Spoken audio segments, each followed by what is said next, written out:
Assalamualaikum warahmatullahi wabarakatuh. Perkenalkan, nama saya Ramdhani Teguh Firmansyah dari kelas X MIPA B.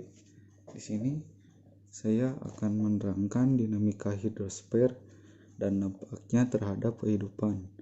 Pertama-tama kita akan mengetahui kata hidrosfer itu. Hidrosfer berasal dari bahasa Yunani, yaitu hidros artinya air dan sfer artinya lapisan. Hidrosfer berarti lapisan air yang terdapat di bumi, meliputi air yang ada di permukaan dan maupun di bawah permukaan bumi. Secara sederhana, hidrosfer dapat diartikan semua air yang berada di bumi dalam bentuk cair, padat, dan gas.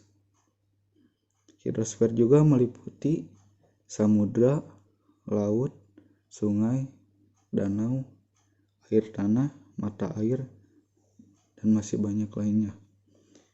Cabang ilmu geografi yang mempelajari tentang air di bumi disebut hidrologi.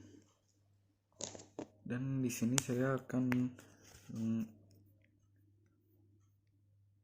menjelaskan serangkaian tahapnya, menyebutkan serangkaian tahapnya.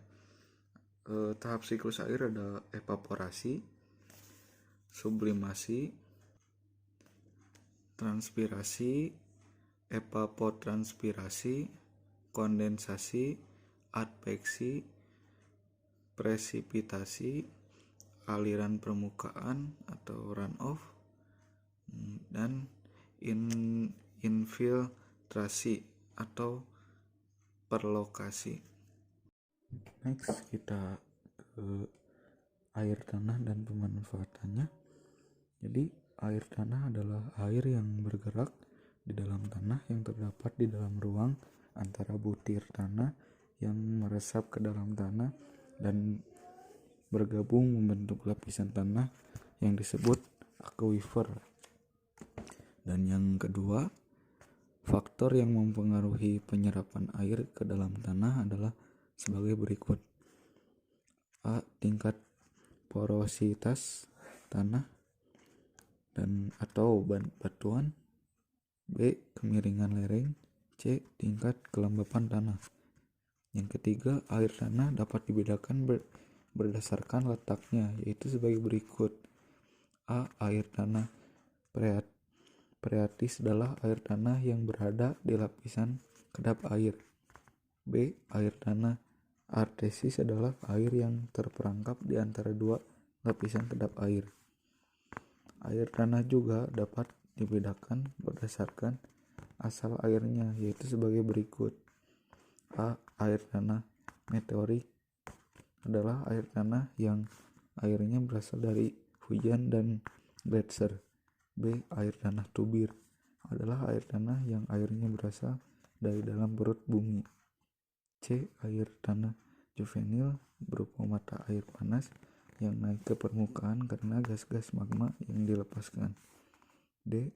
Air tanah fosil adalah air tanah yang terperangkap dalam rongga-rongga batuan dan tetap tinggal dalam batuan tersebut sejak penimbunan terjadi. Dan yang kelima, keberadaan air tanah sangat diperlukan bagi keberlangsungan hidup manusia dan makhluk hidup lainnya.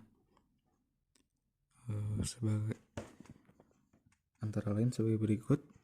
Sebagai bagian dari siklus hidrologi, yang paling utama, memenuhi kebutuhan sehari-hari seperti memasak dan mencuci, membantu proses produksi pada industri kecil atau industri rumah tangga, sebagai sumber irigasi pertanian yang dialirkan melalui sumur bor. Di air tanah pasti kita berlanjut ke sungai. Jadi sungai adalah aliran air yang mengalir memanjang mulai dari sumber atau bagian hulu sampai ke muara. Muara itu bagian hilir. Jadi sumber air Sumber air sungai dapat berasal dari air hujan dan pencairan es atau gletser. Kalau daerah aliran sungai dibagi menjadi 3. Ada hulu sungai, ada bagian tengah sungai, dan hilir sungai. Ini gambar sungai episodik atau sungai permanen. Sungai permanen memiliki volume dan debit air yang relatif konstan sepanjang tahun. Yang kedua, sungai periodik atau sungai non-permanen. Sungai ini tergantung pada perubahan musim. Pada musim hujan, sungai memiliki debit air yang tinggi dan kering di musim kemarau. Sungai ephemeral adalah sungai yang terisi air jika terjadi hujan dan selanjutnya kering kembali.